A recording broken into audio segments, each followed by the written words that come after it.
Assalamualaikum warahmatullahi wabarakatuh. Perkenalkan, nama saya Maya Selviana.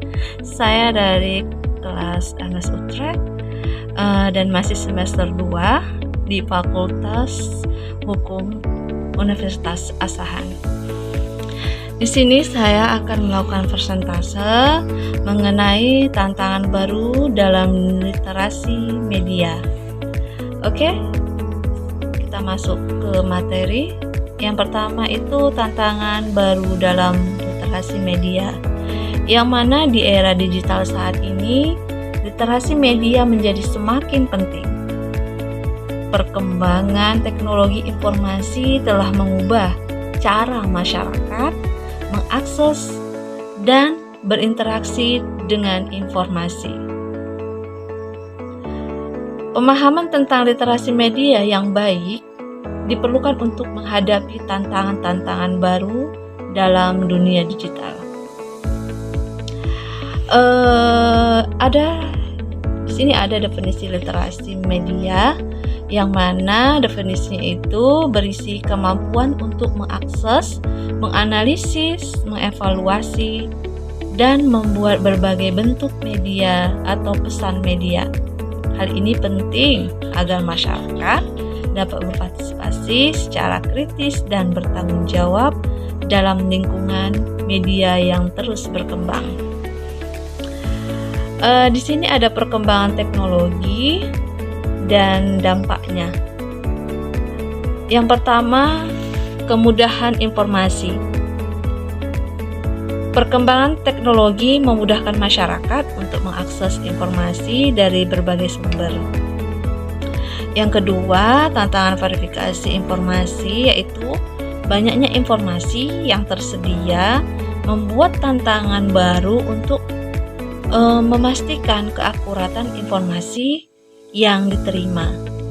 Yang ketiga, perubahan pola konsumsi media, yang mana masyarakat kini lebih banyak mengonsumsi informasi melalui media digital dan sosial media.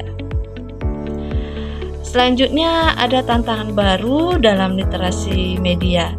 Yang pertama, informasi yang tidak akurat. Misalnya maraknya berita palsu atau hoax dan informasi yang menyesatkan di media digital. Yang kedua, bias informasi, yaitu konten media yang dipengaruhi oleh kepentingan politik, ekonomi, dan ideologi tertentu. Dan yang ketiga, paparan konten berbahaya, yaitu kemudahan akses terhadap konten yang dapat membahayakan, terutama bagi anak-anak.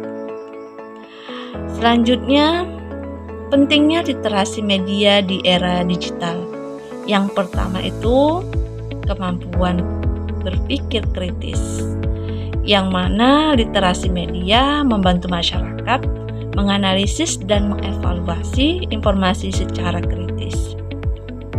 Yang kedua, partisipasi aktif, yaitu masyarakat dapat berpartisipasi secara aktif dan penciptaan dan penyebaran informasi.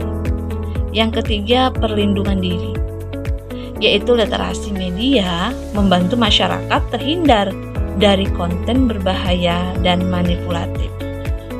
Selanjutnya, di sini ada strategi menghadapi tantangan literasi media.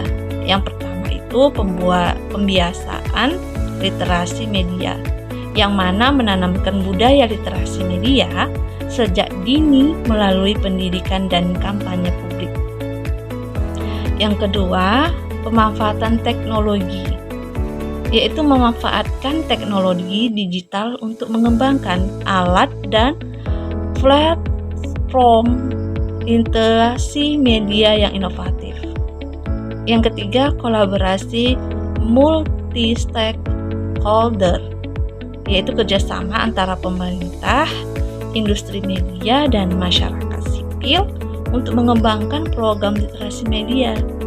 Yang keempat, pemantauan dan evaluasi, yaitu melakukan pemantauan dan evaluasi secara berkala untuk menyesuaikan strategi literasi media.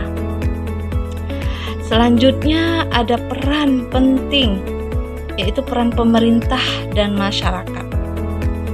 Ya, peran pemerintah itu harusnya membuat kebijakan dan program untuk mendorong literasi media di masyarakat. Selanjutnya, masyarakat perannya itu harusnya berpartisipasi aktif dalam mengembangkan dan menerapkan literasi media. Yang ketiga, pendidikan, mengintegrasikan literasi media dalam kurikulum pendidikan di semua jenjang. Dan yang keempat itu kemitraan, yang mana menjalin kerjasama antara pemerintah, industri, dan masyarakat sivil. Yang terakhir adalah kesimpulan dan rekomendasi.